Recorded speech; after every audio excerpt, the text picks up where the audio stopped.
Factoría Rock. Sean bienvenidos, señores oyentes, a una nueva emisión de su programa Factoría Rock. Hoy en el episodio número 28. Factoría Rock es un programa que producimos desde Escuela Estudio Música para la Vida, una escuela de música que queda aquí en la ciudad de Medellín, en el barrio Laureles. Nos encuentran en Facebook y en Instagram. Hoy tenemos, como siempre, la compañía de Gonzalo Martínez, quien nos estará hablando de un tema muy especial. Con el correr de los episodios ya vamos avanzando también en el tiempo y eso lo vamos a aprender en este programa. Gonzalo, bienvenido. ¿Cómo va el email? ¿Cómo va este programa de Factoría Rock en los números que te han contado? Gracias, Oscar, por traerme. Gracias a nuestros oyentes por seguirnos acompañando. Y no, hombre, muy contento porque me he encontrado con viejos amigos y ya nos conocían. Entonces, por ahí te he escuchado, por ahí te encontré, por ahí te volví a escuchar. Y yo pido recomendaciones, pido opiniones y todo ha sido muy favorable. Al punto de que Floralba Moreno, una amiga de muchos años, nos hemos reencontrado y me dice: te voy a ser sincera, yo soy muy rockera, pero lo que hace que estoy siguiendo la Factoría Rock me ha interesado mucho por las historias del rock and roll. Gracias por esos detalles que me han hecho conocer mucha historia. Gracias, Floralba, de verdad que son palabras que nos motivan a seguir en este trabajo de recordar, de revivir y de hacer un homenaje no solo al rock and roll, sino a todos sus hombres, sus pioneros, sus protagonistas y toda esta gente que ha acompañado el rock, que ha sido un sonido que ha sido la banda sonora en nuestra vida. Creo que es el sonido más criticado porque se habla de desprendimiento sensorial, que viven en nebulosas iridiscentes, desarticulaciones mentales, que viven con el libre desarrollo de la personalidad ante todo. Pero en medio de sus viajes interestelares, con esa química de fluidos, esa gravedad acústica y con ese derecho que todos tenemos al ocio, somos rockeros por naturaleza, de muchos años. De un sonido que ha sido criticado por todo el mundo, que Elvis se mueve sensualmente, que los Beatles son más populares que Jesucristo, que hay que destruir su música, sus discos, que los Stones son malos y mujeriegos, que los conciertos son más misas negras, al punto de que un pastor escribe: el rock es la causa principal de la violencia en el mundo, y él persiguiendo muchachitas de 14 años. Así es. Entonces, ¿de qué vamos a hablar en este programa, Gonzalo? En este programa vamos a hablar de los 70. De los 70. Cómo el sonido que venía pop, dulcecito, cantando la ventanita, la florecita, el amor, se va volviendo duro. Y como pasó en un programa anterior que nos explicabas esto mismo con Pink Floyd. Con Pink Floyd, exactamente. Entonces, ese es el grito de la juventud. Este es el grito de la juventud. Lo hace Roger Daltrey del grupo The Who, el grupo inglés, en un álbum, y es de la canción Won't Get Falling Again. Hemos tratado en la Factoría Rock el blues, el rock and roll, la invasión inglesa, el trance musical, sinfónico y progresivo, dando paso al underground. Luego, muy pronto llegaremos al heavy, donde traeremos a los grupos duros. Pero desde 1966 y 67 se sentía el cambio. Vamos a escuchar un ejemplo de ese sonido de cambio con Vanilla Fudge de 1966, que hacía antesala a ese sonido heavy en su canción Keep Me Hanging On. Esta canción Keep Me Hanging On es una canción de las Supremas, van a ir a la Suprema, la van a escuchar y bueno, van a volver a Vanilla Funk para que vamos a ver ese cambio del pop, del rock and rollcito al rock duro. En una revista leí alguna vez, solo si la música cambia, todo cambia en el mundo. Era una revista de 1967. Y para este año nace la revista Rolling Stone por Jan Werner. Antes solo estaba la Billboard y la Kate Bush. Aquí ya vamos viendo cómo las revistas especializadas van naciendo, sobre todo la Rolling Stone, que nos ha acompañado hasta estos días. Miles Davis hace un paréntesis en el jazz y hace sus Miles in the Sky de 1967. Y de ahí, de su álbum Beach Bro, escuchemos la canción Spanish Key.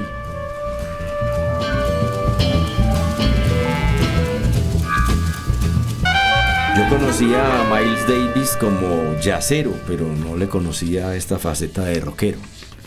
Es que van tomando aquí otro de la llegada al rock del jazz. Pero más que todo porque Miles era una bestia del sonido de la trompeta. Era muy talentoso. Talentoso total, con una vida pesada, porque tenía un genio derechito. Sí, era muy bravo. Era bravo. Y aquí vemos, hay un ejemplo los invito a que visiten a los Boss Tops con la carta de Leather, y Gary Puckett y The Union Gap hacen una canción romántica. Yo quiero este ejemplo suave para que cuando pasemos a este cambio sintamos la fuerza. Esta se llama Young Girl, jovencita, por Gary Puckett y The Union Gap. Get out of my mind. En 1967 muchas bandas se separan, hay nuevas necesidades de expresión, se deja ese sonido pop, el sonido beat, el sonido Mersey, y las nuevas tecnologías ayudan a estos nuevos sonidos. Por ejemplo, el Mellotron, que es una especie de piano, y el sintetizador, que ya es una tecnología más avanzada y es muy utilizada por estos investigadores musicales, que ya dejan estos grupos pop y se hacen más fuertes. Ahora están inducidos por los viajes de ácido. ¿Y qué pasa? Nacen los supergrupos. Cuando hablas, perdona Gonzalo, cuando Sí. hablas de sintetizadores, bueno, que hagamos ahí como una profundización, y es que eso cambió todo, ¿no? Los grandes artistas antiguamente pues eran acompañados por una orquesta en vivo, donde estaban todos los instrumentos en vivo. Pero cuando se pudo sintetizar el sonido, por eso se llama sintetizador, porque se sintetizó toda la orquesta en un teclado. Entonces ya había violines en un solo teclado, ya había trompetas, ya había vientos, ya había cuerdas, ya había percusión, todo en un teclado. Eso cambió todo, cambió la industria, cambió los conciertos, los grandes formatos de orquestas pasaron a ser reemplazados por uno o dos teclados tocados por uno o dos músicos. Y eso en el rock sí que se vivió, porque tenían muchos bancos sonoros que podían ser parte de su experimentación. Es las fotos de Reed Wayman, el teclista de Yes, que toca con 8 super sintetizadores, pianos, melotrones. Entonces él tiene un semicírculo de elementos, 8 aparatos, y tiene una imaginación, porque el aparato está ahí, pero sácale sonidos. Entonces tener esa imaginación. Entonces aquí nacen ya los supergrupos con los mejores integrantes de cada banda. Por ejemplo, la banda Cream, los Crema, hacen rock blues psicodélico, y ellos eran Eric Clapton, que venía de los Yardbirds, Jack Bruce, quien hace el bajo, y Ginger Baker en la batería. Ellos nos hacen una canción muy especial que se llama White Room. In the white room, with black curtains near the station. Nacen los Face, que eran los Small Face.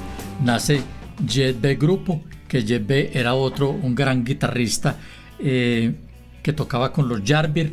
Y este Jet B Grupo se los recomiendo porque Jet B tiene una guitarra especial. Y nacen los Zeppelines con Wall of the Love. Nace Humble Pie con Steve Marriott, que ya lo escuchamos cuando hablábamos de los Small Face, y Frampton, que no es otro que el famoso Peter Frampton, que luego hace una carrera de solista en los años 70, pero estamos ahora en 1970 cuando hacen Humble Pie. De todos ellos hablaremos de manera particular porque son personajes muy importantes en esta historia.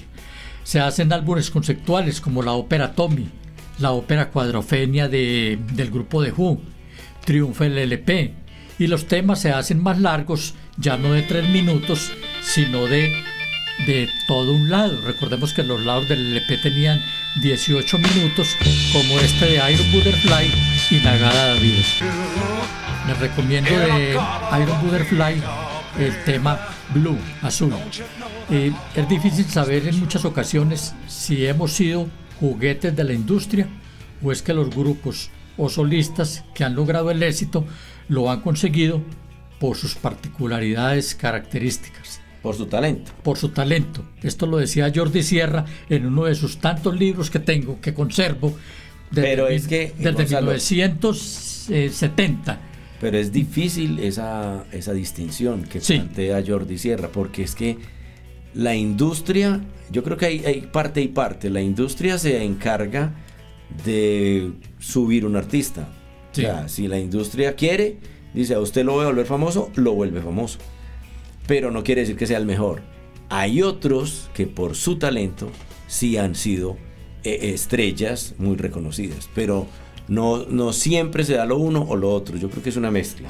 En uno de nuestros primeros episodios que hablábamos de las ladies del rock, hablábamos de las coristas y de esas gorditas que no son bonitas, aunque las gorditas son hermosas, pero la industria llama a aquellas... A las estilizadas, y así no sea muy talentosas, la convierten, la lanzan y con una buena imagen y publicidad la suben. Así es la industria. Las nuevas bandas no se inventaron, evolucionaron desde los años 60. Los LP ahora se venden más. Para 1967 se entregaron 50 discos de oro. Recordemos que el disco de oro se entrega a los grupos por ventas millonarias. En el 67 se entregaron 50, en el 68 60 y para 1969 se entregaron 90 discos de oro. O sea, la gente está comprando música. Ahí yo creo que ahí fue el mejor momento de la industria disquera, porque en aquella época se medía la ganancia en ventas de discos, ¿cierto? Y se dio más a partir de los 90, cuando el CD se hizo más popular. Ya la quemada del CD era más fácil que grabar un LP a un cassette. Sí, pero ahí, bueno, cuando empezó el cassette fue cuando empezó la piratería. Cuando llegó el cassette, era muy fácil grabar de la emisora a un cassette o de un LP a un cassette. ¿Sabes qué me recuerda Antes mucho? de los cassettes no se podía piratear nada. Sí, me recuerda mucho cuando estaba en Radio Bolivariana. Entonces se llevaba algo especial traído de España por el Correo de las Brujas, un CD que nos valía 25, 45 mil pesos la traída. Entonces los muchachos del programa, voy a hablar de un amigo muy querido, Elkin López. Yo quería mucho al negro porque era un hombre muy, muy jocoso, un gran investigador musical. Falleció hace más o menos 8 años y fue de los fundadores de Décadas Musicales con Oscar Jiménez. Y entonces él, en la mitad del tema, miraba al programador, que allá había un avisito que decía al aire, levantaba la mano para que él pusiera Décadas Musicales, Entonces el tema quedaba marcado, pisado, se llamaba pisarlo, para que quien lo estaba grabando en un cassette ya tuviera el recuerdo de décadas musicales. Sí, para que no lo pudiera piratear Que tan no lo pudiera fácilmente. piratear. Exacto. Y después Sí. la piratería con los CDs, pues se despegó. Ahí sí. Sí. Que se empezaron a vender CDs piratas en todas partes. Claro. Y ahora pues ya no se habla mucho de piratería, pues porque todo está en la red y a nadie ya le interesa comprar una cosa copiada, está bien, Sí. que la puede tener en la red. Claro que sí. Ahora los compositores en este 1970, que es el programa que nos acontece hoy, se hacen más profundos. Ayudó mucho el sintetizador porque desarrolla una serie de elementos. Ajá. Ya no tienen temores de componer temas largos, ya no tienen jefes. Los grupos de los años 60 sufrieron mucho porque fueron mancillados económicamente la mayoría. Ahora los músicos son más creadores y libres, con libertad total, al punto de que los Moody Blues nos hacen un tema que fue un éxito total, Noches de Blanco Satín. Nights in white satin. En 1970, el 10 de abril, se separan los Beatles y viene desde el Mediterráneo oriental, desde Grecia, Afrodita Child. En Afrodita Child estaba Lucas Siderios, Papatanasios y el popular Dennis Roussos, quien se vuelve a finales de los 70 muy romántico y canta en español, pero ahí está el genio de los teclados, que es Vangelis. Y sí, muy conocido, ganador de premios Oscar por Bandas sonoras de películas, sí. Y Afrodita Child en aquel 1970 hacía Babylon.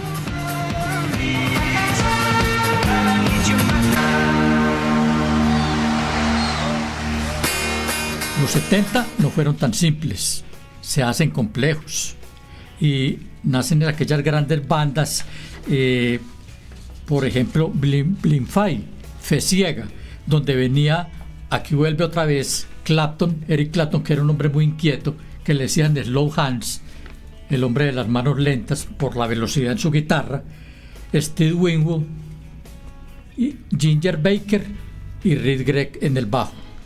Blind Faith nos hacen Do What You Like. Use your head. Everybody must be heard. Haz lo que quieras, haz lo correcto, usa la cabeza, comparte el pan, todos somos juntos, haz lo que quieras, do what you like. Ya los grupos no le cantaban tanto al amor, sino que le cantaban a problemas sociales, a integraciones, casi que se volvieron mensajeros de paz, todos los grupos. De 1969 al 70 hubo 50 festivales de rock, el rock en todo su apogeo. Robert Stingwood, manager de los Cream, apadrina a los recién llegados de Australia Bee Gees, y él es dueño de la RCO Records. Produce Hair, recordemos la película Pelo, basada en la manada de muchachos hippies. Hace luego Jesucristo Superstar en el 71, Tommy de los Who en 1972, Sgt. Pepper con los Bee Gees en el 74, que fue un total fracaso porque parecía más una fiesta de mediocres. Sí, fue como una parodia. Fue una parodia. Luego hace la que sí pegó mucho, Saturday Night Fever, con los Bee Gees. Con Bee Gees y Travolta. Sí. Que Travolta baila muy bien y se volvió el malo de la película. Todas las películas de Travolta tienen unas películas muy fuertes. Y Led Zeppelin, que nacía en 1968, para 1973 hace en vivo en el Madison Square Garden Black Dog.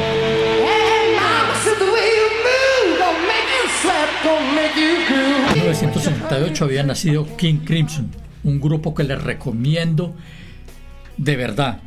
Ellos son Robert Fripp, que es otro guitarrista superdotado, Michael Gales, Greg Lake, que luego va a integrar Emerson, Lake and Palmer, y Ian McDonald. Y las letras las hacía un amigo de la banda de humanos que se llamaba Peter Sinfield.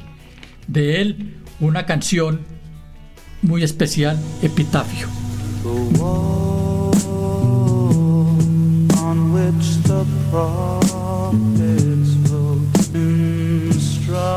Epitafio nos dice: el muro sobre el que escribieron los poetas se está desmoronando. Nadie le coloca flores. Cuando las sombras ahoguen mis gritos, todo será confusión. Ese será mi epitafio. Este señor Sinfield escribía oscuro, escribía sobre hadas, sobre duendes, caminos con árboles, penumbras, con neblinas. O sea, era una atmósfera Peliculesca. sí, casi que oscura, pero muy, muy bonita, de verdad. Son unos poemas hermosos, casi que oscura como lo que llegó a ser Black Sabbath. Black Sabbath, nacido en 1960 y desde el 67, cuando se llamaban Tierra, son Tony Iommi, Ozzy Osbourne, Greg Butler y Jerry Watts en la batería. De ellos haremos un programa especial porque lo merecen de verdad. Y de 1969, War Pig, Guerra de Cerdos. Generals gathered in their masses. Los Black Sabbath, nacidos a finales de los 60, con todo su furor en 1970, casi hasta el 76, como veremos cuando los traigamos en sus señales particulares, veremos que darán mucho que decir. Nacen las grandes bandas. De 1967, los Moody Blues con Noches de Blanco Satín, Procol Harum con su Blanca Palidez, Jimi Hendrix llega a Inglaterra en el 67, Van Morrison deja los Teen en 1969, se forma Jet B Grupo, Nice, Teen Year After, Traffic con Steve Winwood y Spencer Davis y Blind-Faith. En 1967 nace Chicago, la banda, Fleetwood Mac, Jethro Tull, Strauss y Taj Mahal. En el año 68 nace Boogie, Caravana, Alice Cooper, Badfinger, Deep Purple, Zeppelin, Sweet, T-Rex y el grupo Yes. Para 1969, Rod Argent, Will Banach, Santana, King Crimson, Humble Pie, Guess Who, Grand Fun, Creedence Clearwater Revival, Crosby, Stills and Nash & Young, Emerson, Lake and Palmer, Genesis, Blind-Faith, Black Sabbath, Cactus. Tenemos mucho trabajo. No, pues sí, vamos a hablar de todos estos grupos. Porque son grupos. Factoría Rock. Tengo esta lista especial. Esta sí estoy leyendo una lista, porque estos grupos que acabo de mencionar y que ustedes van a seguir buscando son grupos muy representativos de todas estas emisiones que estamos haciendo de la Factoría Rock. Ve, aquí no veo un grupo que se llama Queen. De ese no vamos a hablar. Queen. Porque Queen ya viene después de Cactus. Ah, sí, Queen ya viene para otra generación, ya de 1970, con ZZ Top, con Uriah Heep, Tin Lizzy, Water Report.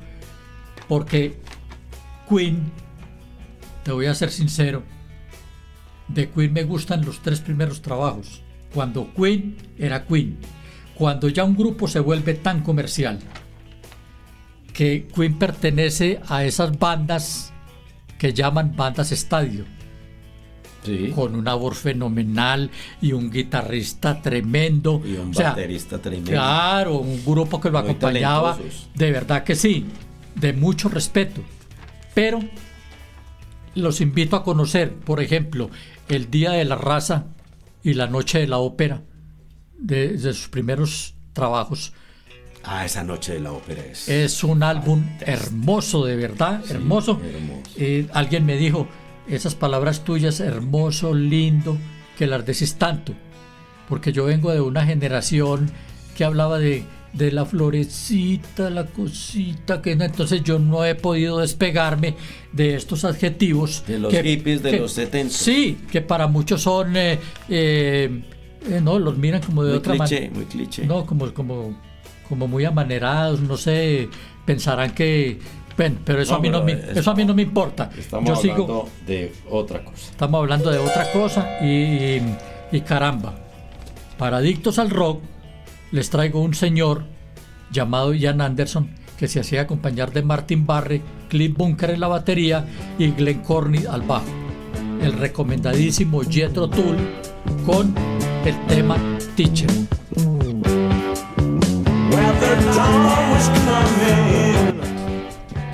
Bueno, y con Teacher nos despedimos. Jethro Tull y Ian Anderson en la Factoría Rock. Gracias, Oscar, por traerme. Gracias por continuar con nosotros. Si han llegado hasta acá en el programa, les recomiendo escribirnos historiafactoriarock@gmail.com con sus propuestas, sus inquietudes, preguntas, y si nos quieren regañar, también aceptamos regaños.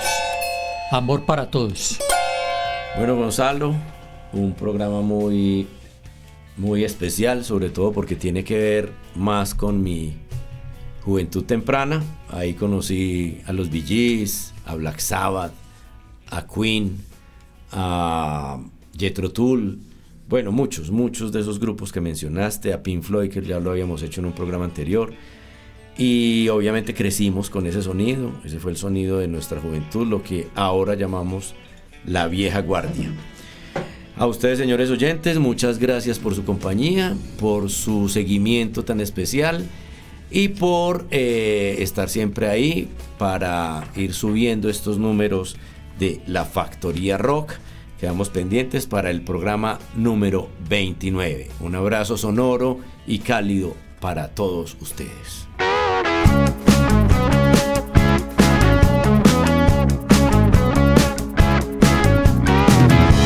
Factoría Rock.